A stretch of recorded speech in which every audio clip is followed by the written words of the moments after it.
Hi, welcome to this course. This is Muhammad Yaqub. I am the founder of Scratch. This project is all about AI-based vehicle accident detection system. We all know that there are a lot of accidents happening around the world day by day. So, one of the major reason for many people are dying due to accident is that the time taken for taking the accident people from the place accident happened to the nearby hospital. Due to this time difference delay, there are many deaths happening around the world. To minimize the timing, so we all know that there are a lot of CCTV cameras already there around different signals and different places of the road. So we are going to utilize that cameras, and then we are going to make some kind of AI based accident detection system. For that, we have collected a lot of videos of different kind of accidents, and then we trained with help of CNN, and then we also developed a small mobile app.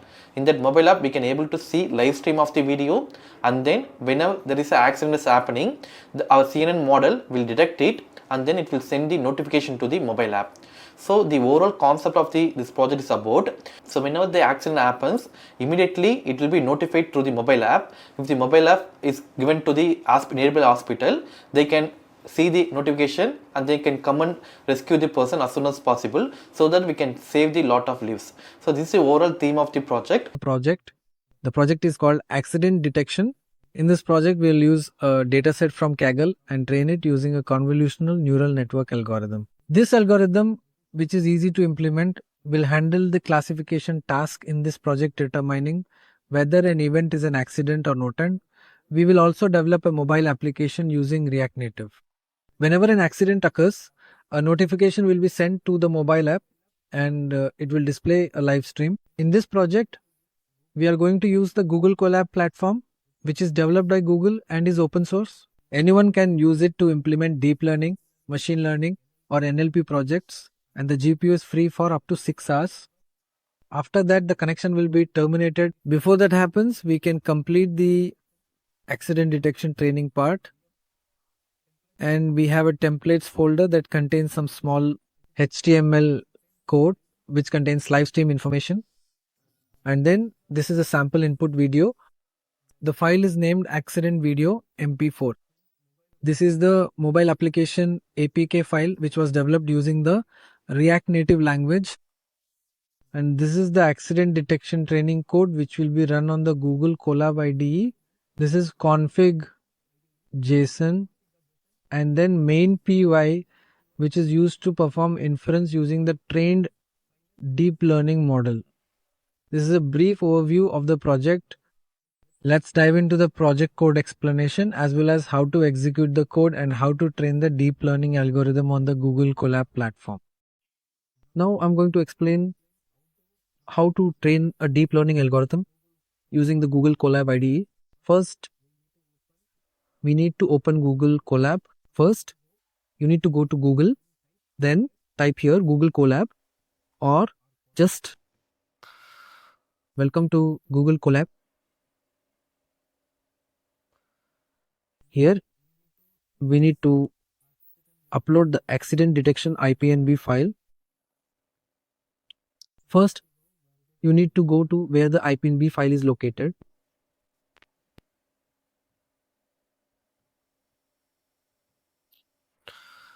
I need to select accident detection IPNB, then open it. It's opening in Google Colab for you right now. Now it has just successfully opened in the Google Colab IDE environment. Next, we simply need to connect.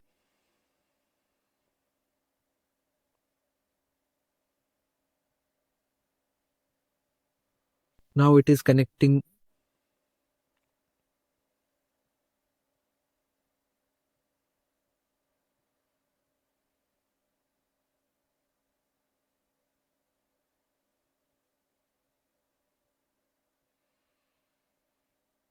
This is a notebook, specifically the notebook that is directly connected to Google Colab, allowing you to run code and access resources seamlessly.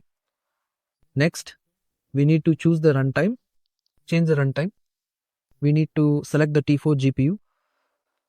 Next, we need to mount Google Drive, which will be used to store files on Google Drive and access files from Google Drive. And next, I'm going to execute this cell to connect to Google Drive. Then I select my account, continue, then continue.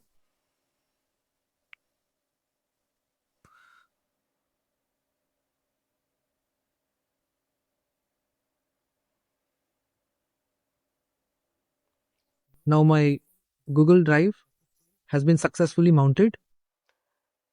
Now we are able to easily access files from Google Drive as well as conveniently store files on Google Drive.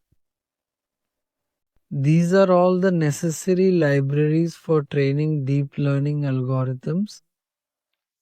The first one is OS. OS is a basic Python library used to access files from folders, images, or perform any other operations with the help of the OS library.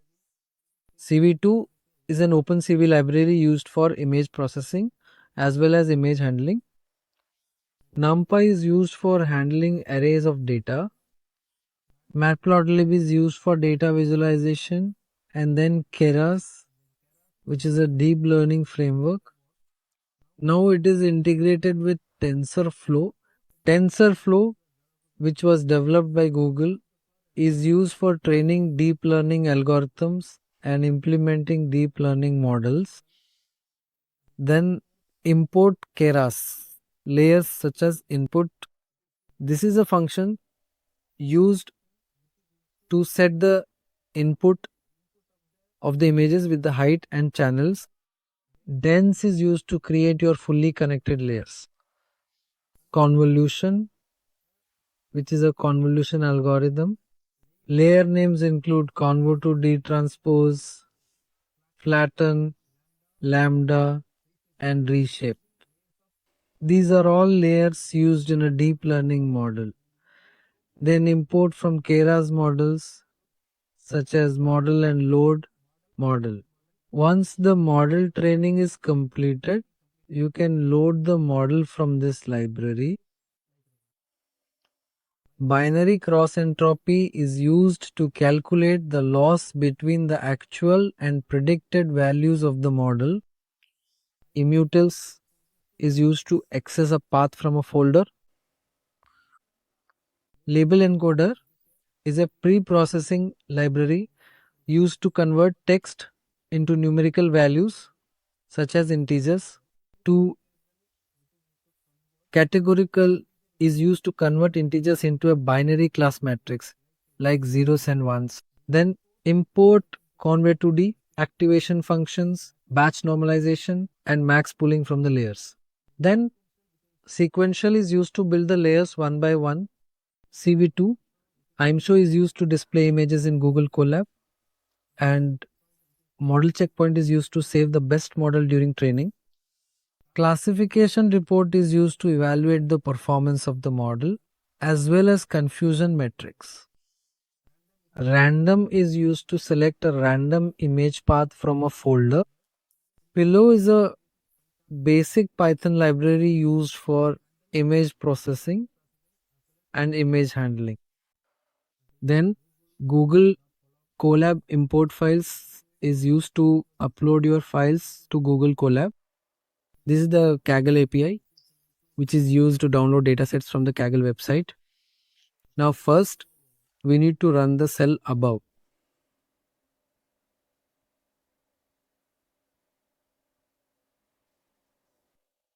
Then I'm going to run this cell. Before that, I'm going to show you how to get the Kaggle API key. First, you need to go to Google, type Kaggle here.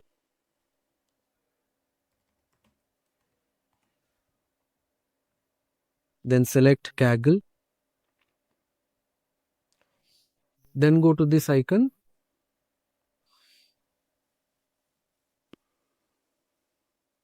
Then you need to choose settings. Then you need to create a new token. Continue. Now it has been downloaded successfully. Next, I am going to take this and upload it. Choose files.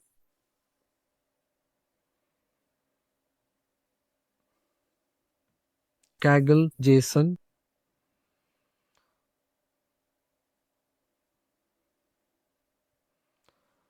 Now it has been uploaded successfully. Then I am going to execute this cell code, which makes it easy to download the dataset with the help of the API key.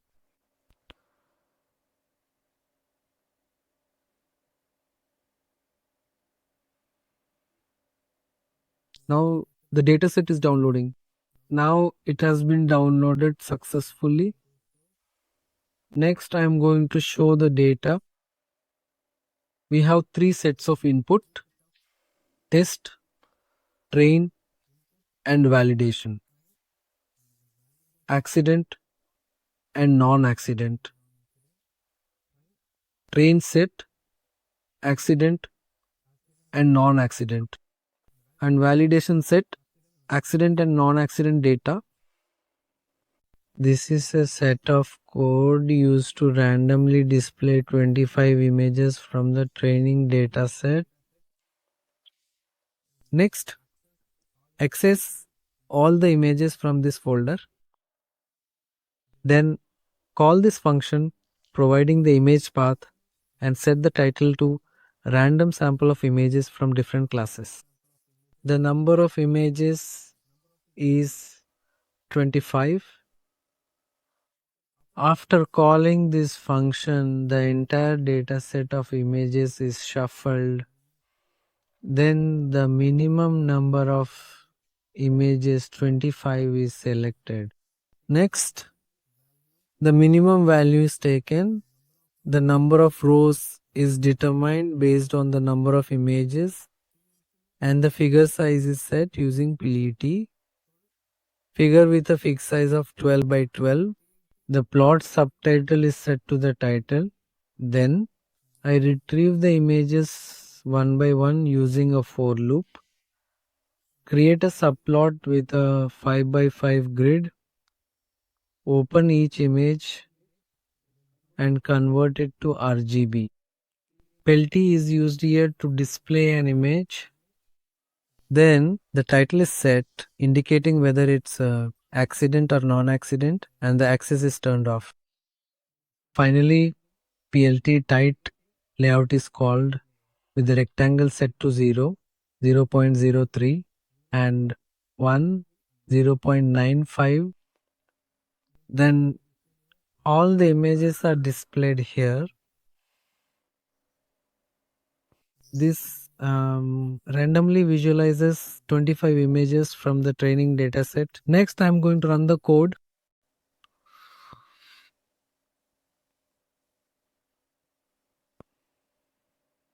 Random sample of images from different classes.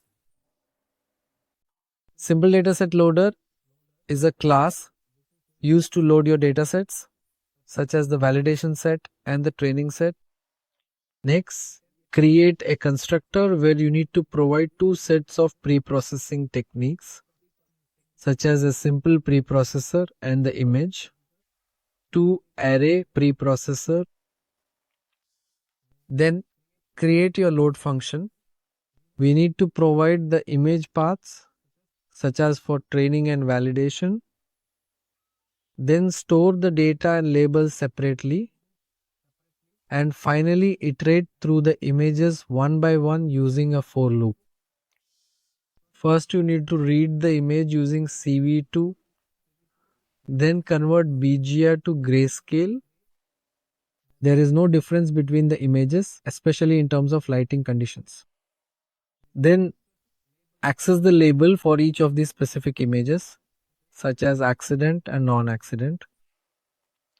Next, apply the preprocessor techniques here, which will resize the images and convert the data into array format. Once the images are processed, store the data and labels separately in lists. This is used for the progress bar. Finally, return all the processed data in array format. The simple preprocessor is a class that contains one function. The function in this preprocessor simply resizes the image to the size we defined. In this constructor, we need to specify the width and height for the desired image size. Inter area refers to the resizing method. Then self width stores the width and height, and after that the images are resized and returned. The image to array preprocessor is a class used to convert images into array data format. Then create your objects for the simple preprocessor class and the image. To array preprocessor class named SP and IAP. Need to give images with the 90s, 128 and 128. Next, access the set of training image paths and the set of validation image paths. Then combine the training and validation paths. There is a list comprehension used to access the labels of these two sets of data. The unique classes in this data are accident and non-accident. And then you visualize a training image, use CV to imread, then resize the image and then display it. Next, create your object for the simple dataset loader. In its constructor, you need to provide two sets of pre-processing techniques such as SP and IAP from this class. Then you need to call the load function and provide the training image paths. It will return the resized image data, the converted array data, and the stored training labels such as accident and non-accident. Then data normalization is applied. The pixel values range from 0 to 255.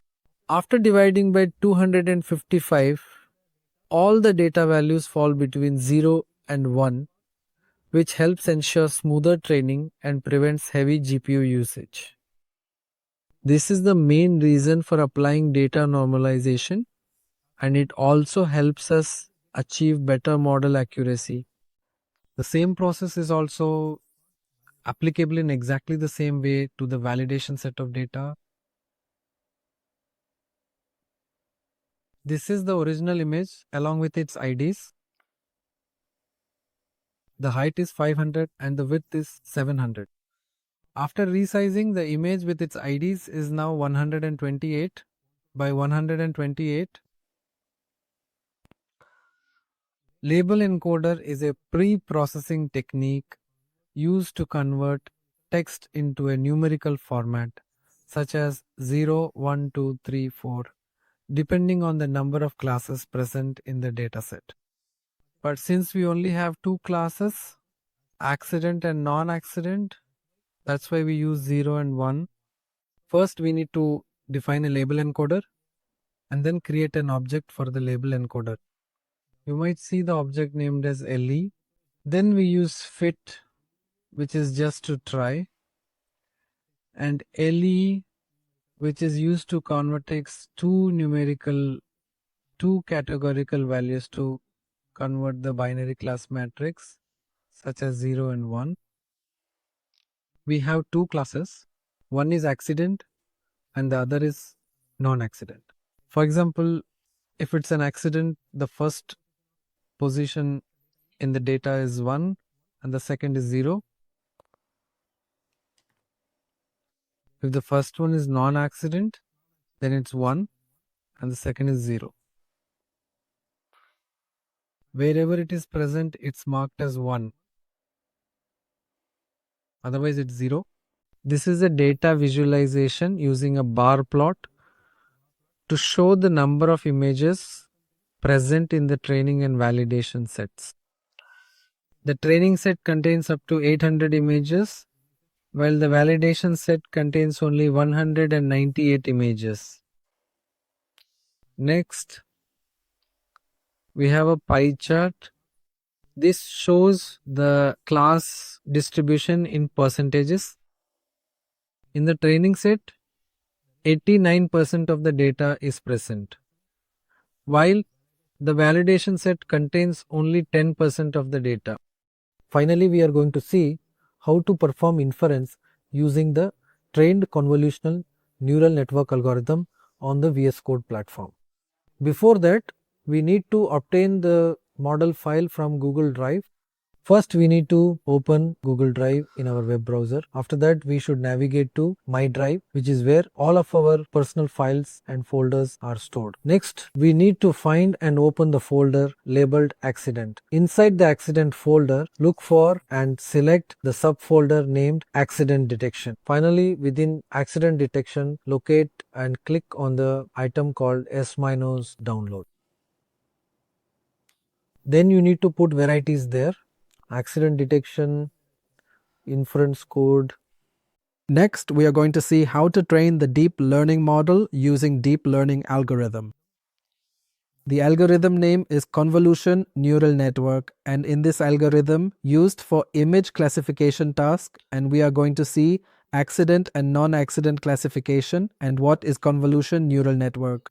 A convolutional neural network, or CNN, is an algorithm used for extracting important image regions from images. This includes aspects such as edges, corners, vertical features, and original features. These are the features we aim to extract from images with the help of important layers. Input sequential models, which are specifically designed to construct deep learning layers one by one, are utilized here. Subsequently, we import the convolution 2D layer from the available layers, which is primarily employed to meticulously extract important and relevant image regions from various input images. Furthermore, batch normalization is effectively used for comprehensive data normalization, precisely adjusting the mean and standard deviation of the data. Additionally, max pooling is strategically applied to significantly reduce the pixel size from the previously extracted features, thereby simplifying the data representation. Flatten, which is to convert matrix into one-dimensional data, further processing with the help of neural network. Dense, which is to create here neurons. Dropout, which is to prevent overfitting. First, define an input shape of the model. In deep learning, we need to give input shape of the data, which is height and width channel of an image. Already we resized the images into our accurate size, which is 128, 128. Grayscale image is 1, and we have converted into color image into grayscale image. Then sequential, which is to construct the layers one by one. Then model.add convolution 2D, which is to just matrix multiplication from images. Then kernel size is 3 cross 3. Kernel, it is here 3 cross 3 matrix which contains 0, 1, 2, 3, 4, 1 some random matrix data. The size is 3 cross 3, which is easy to multiply with images, then extract important image region. Then activation is the ReLU, which is easier to take only positive data from extracted features. Then padding is same, then input shape. Batch normalization, it is here layers, which is to maintain here data under 0 using mean and standard deviation, which is used for smooth training of deep learning model and prevent overfitting. Then created second convolution 2D layers and batch normalization. Max pooling 2D, which is specifically designed to take some 2 by 2 data from these previously extracted features. Subsequently, a third convolutional 2D layer and batch normalization were created. Following this, a fourth, then a fifth, and finally a sixth layer were also meticulously created.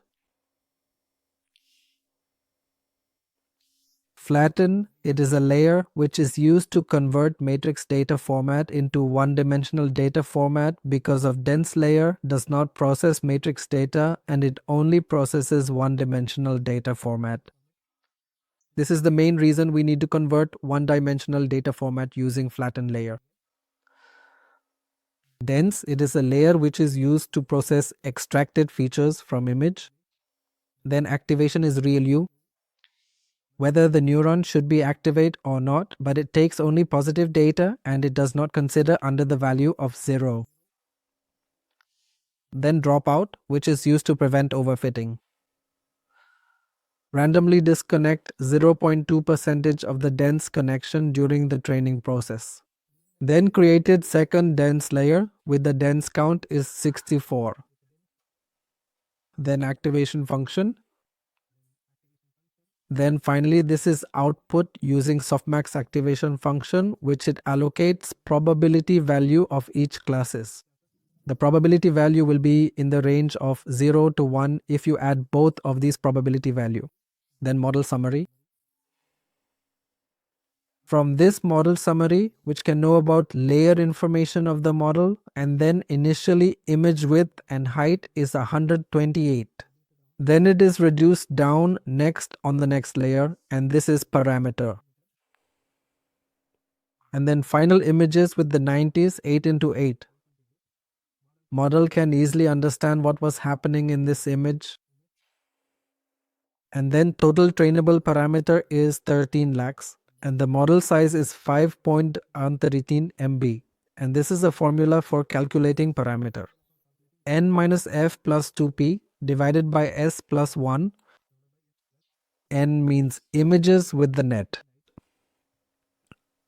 F means filter size, which is 32, 64. And 2P means padding, which is exactly the same as before. And S means slides, which represents the number of pixels you want to move. And plus 1.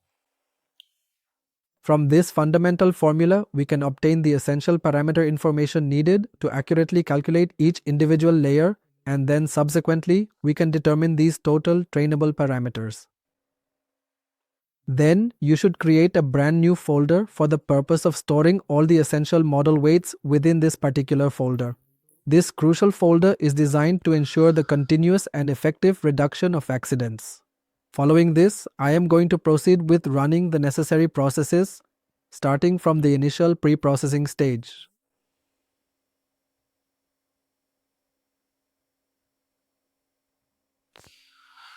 You can also use Shift-Enter.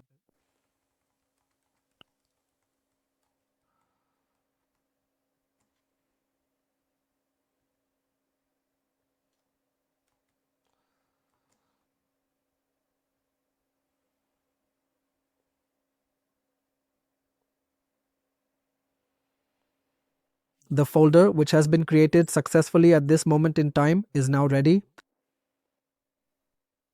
Then import Adam optimization model checkpoint, which is to store best weights during the training process. Whenever the model accuracy is increased, then store that weights in this file. Monitor is validation accuracy, save best only true, save base only true, mode is maximum, then verbose is 1.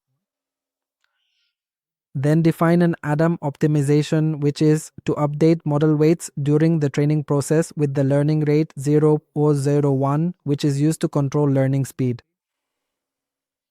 Then we compile our model using the categorical cross-entropy loss function, which is specifically designed to calculate the actual and the predicted loss value across the entire dataset of overall data. This crucial step ensures effective learning. The metric is accuracy. Then model fit. The model will start learning, which means training with the batch size is 16. If the total amount of data is 800, then divided by 16, we can get total number of batch. If we set 1, the model takes only 1 images for each epoch. Epoch means if you read the books 1 time, it is called 1 epoch. If you read the books up to 50 times, then it is called 50 epochs. And then need to give training data and training labels. Then validation set of data, callbacks, defendant checkpoint. Next, I'm going to run this cell using Shift Enter.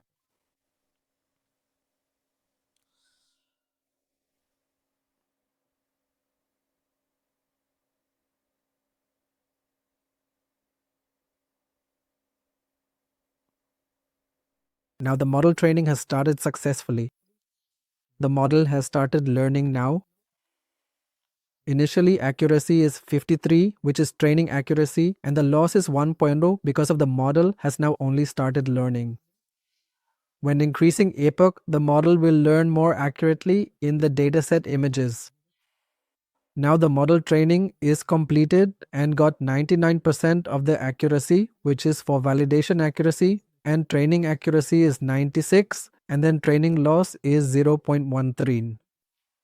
Validation accuracy is 99 and validation loss is 0.03.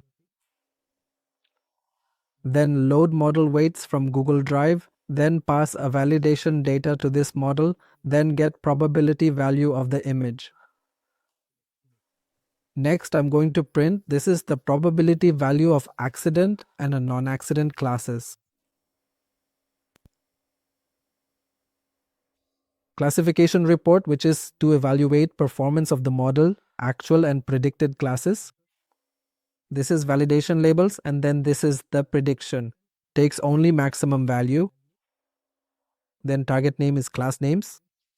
Next, I'm going to run precision, recall, and F1 score, which is to measure how much a model has performed more accurately. And classification report, which is to measure performance of the model, especially validation set of data. In this classification report, we need to give validation labels, and prediction takes only maximum probability value of the input image. Then need to give target names, class names, precision recall in the F1 score, and got 99% of accuracy precision, which means the production of positive predicted correctly. That is actually correct. Recall, which means production of positive predicted correctly. Then F1 score means average of precision and recall. Then support means total number of accident classes and the total number of non-accident last images. Then confusion matrix, which is to measure how much model is correctly classified. Accident and non-accident classes. Horizontal, which is only correct for diagonal accident images, specifically those totaling 47 in number. This particular orientation is crucial for accurate analysis and interpretation of the visual data captured. But the model is incorrectly classified 2 images, and in non-accident we have 53 classes, but the model is classified all the classes correctly. That's why it is 0. This is true positive, false negative, and true negative. Then finally prediction needed to give one set of image here, which is non-accident, then red image, then convert into gray. This is the model train net format. We have to follow. We have to follow same as per prediction. Convert RGB to gray. Simple preprocessor apply, then convert, then apply normalization, then NP expand dimension. In the training part, we define a batches, but we need to give here input is 1. That's why I need to set 1 images within the height on the channel. Then load model weights, then predict, then take maximum probability value of the class, then resize on the display. This is not accident. The file car accident model X HP must be present in the accident action folder. Next, we are going to open this folder in VS Code. Then we need to use the command line to make replacements. After that, type code space here and it will redirect you to VS Code.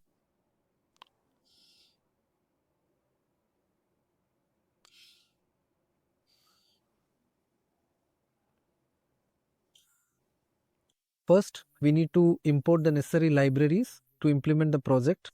CV2, which is used for image processing as well as image handling. Flask, which is used to function as an API to send and receive data. Then render template, which is used to load index HTML. Threading, which is used to run multiprocessing tasks. Next, MQTT, which is a protocol used to send and receive data over the internet. And requests, which is used to send your data using the post method. Then JSON, which is a file format. Socket, which is used to emit data. TensorFlow, which is used here to load the model. NumPy, which is used to handle RF data. Then these are the layers of the convolutional neural network. Socket, which is also used to emit data, but here we are going to use it to get the IP address of the machine. First, you need to define a socket, then connect the socket with port 80, then get the IP address of the machine, then print the IP address. After that, define the convolutional neural network algorithm, which is used to allocate model weights and perform inference. Next, this is a function to call the CNN model, then receive the response model variable, and then load the training model weights. The class names are accident and not accident. Define them in a list format. Then define an MQTT server address. The server address is broker ivac.com, and then define the client name as project.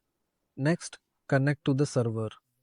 The on message function is used to receive your response. Then subscribe to a topic. Subscribe is the topic used to receive data, specifically the core entity topic. Then receive a response from this topic and then define the configuration by loading the JSON file. This includes the server token, then the device token, and then the data, which is the application forward JSON, then the keys, server token, and then the body, which contains the push notification for the Python script with the new message, followed by to and priority. Initially, the output frame is set, which means the frame is empty. Once the model inference has started, the frame will be stored in the variable called output frame. A threading lock is used to help manage access to shared resources. Then the Flask app is defined here as the app object. Next, index is an API that is used to load the index HTML. WebStream is a function that is used to create the final inference code. We have written some Python code to perform inference using the trained model. They needed to provide a live video stream to this model as frames and then receive a response output either accident or non-accident. First, we define an output frame and then lock two variables as global variables, which are used to access the variables outside the function. The notification flag is initially set to 0. If it becomes true, then it is set to 1. Then the normal flag is also initially 0.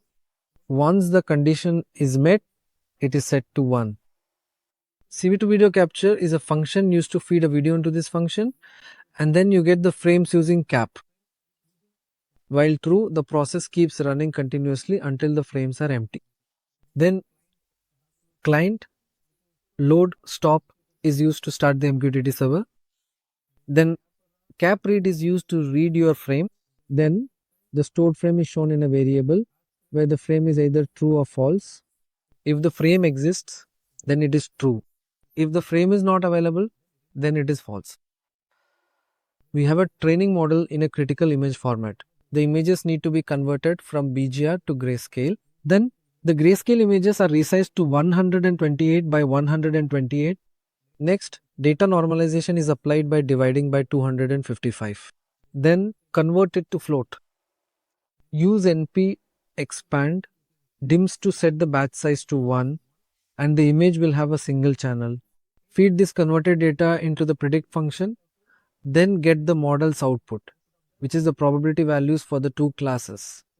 Then use argmax to get the class with the highest probability. If the probability value is 0.93, only then will we take that output data.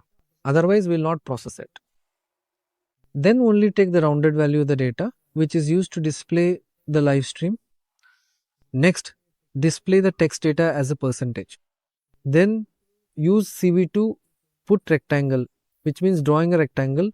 Then use CV2 put text, which is for displaying text. The notification flag is initially set to 0, and when the condition is met, client publish, which is 0, sends a notification to the mobile application. This is a confused to load configuration data such as server, token, your server token, and then the device token and address body. Then this part is used to post the response. Next, get the response data. Then this is used to read the response in JSON format. After that, set the notification flag to 1 if the condition is not satisfied. If the normal flag is 0, then set the normal flag to 1 and the notification flag to 0. CV2, ImShow is a function used to display an output text. Then image resizing is applied here to 640 by 480. Next, the resized image is stored in the variable output frame. If you want to quit the program, you can use Q to quit.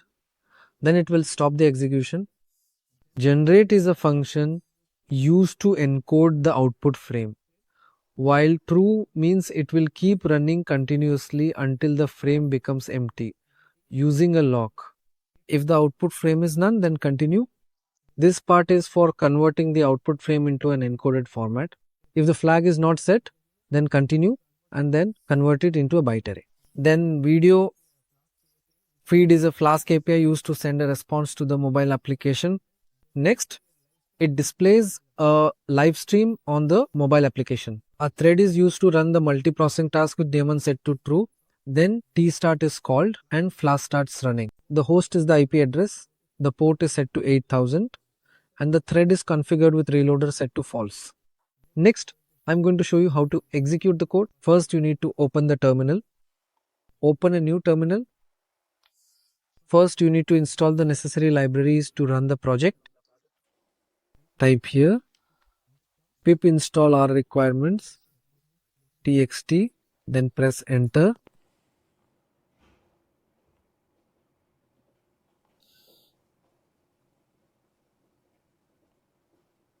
Now the packages are being installed. Now the packages have been successfully installed. Then you need to execute main py. Before executing this main pu file, you need to install the accident apk file on your mobile phone. And once it is installed on your mobile phone, make sure that both your laptop and your mobile phone are connected to the same internet network. This APK file only supports Android devices and does not support the iOS platform. Make sure to use only an Android mobile device. Once you have successfully installed Accident APK on your mobile phone, you need to open the Accident mobile app. Then you need to type here 1 and 1. You need to get the IP address of your machine. Simply open the command prompt window on your keyboard and then type in ipconfig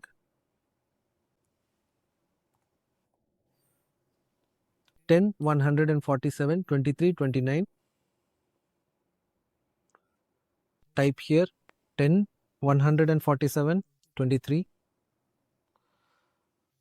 29. So to clarify, the topic that we are discussing here is in fact the notification topic. In other words, the subject of our conversation is the notification topic itself, core-nt.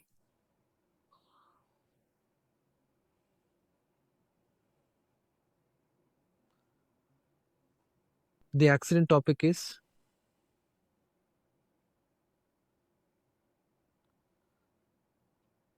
core-at.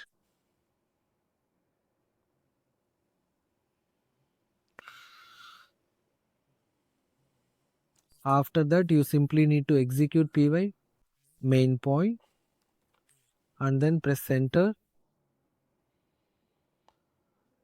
Once the program execution has started, then login.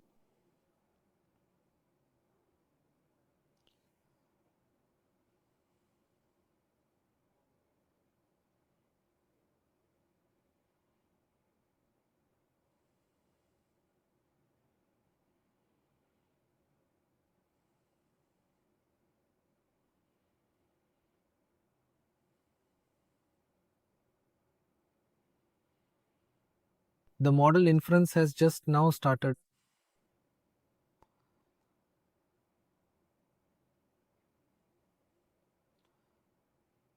Now the accident has occurred. I also received a notification on my mobile phone and got the live stream as well.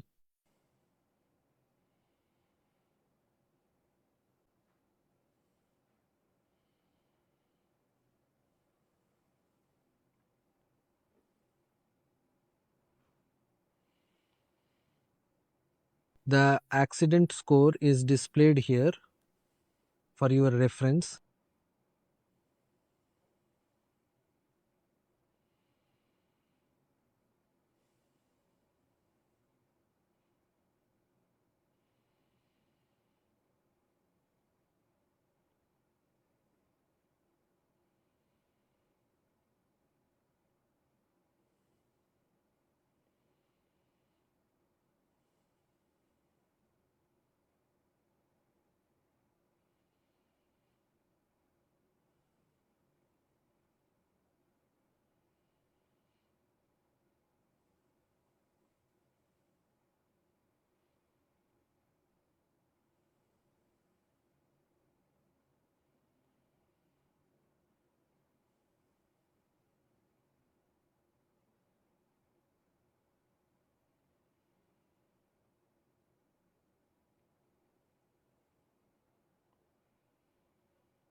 And there is absolutely no delay at all in the mobile application.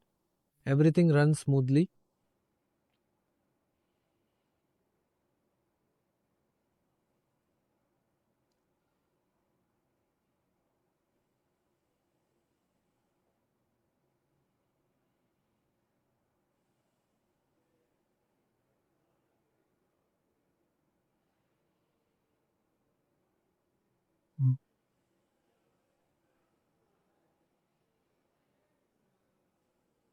Um,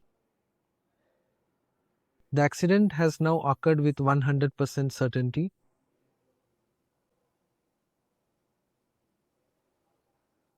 Oh.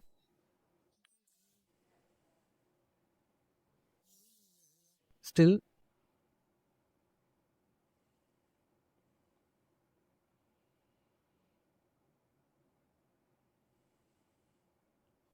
no, there is no accident happening here.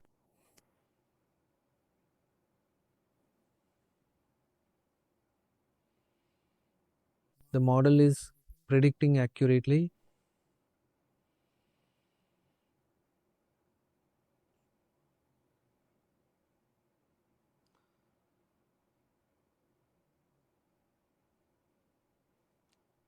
Now the accident has just happened, and the model also predicted accurately. All the video frames were successfully processed, and the accident result was obtained as well. I hope you were able to understand everything from my perspective, my experience with the project, and how to execute the code. If you have any questions about the project, please share your thoughts in the comment section. I'm ready to help. Thank you.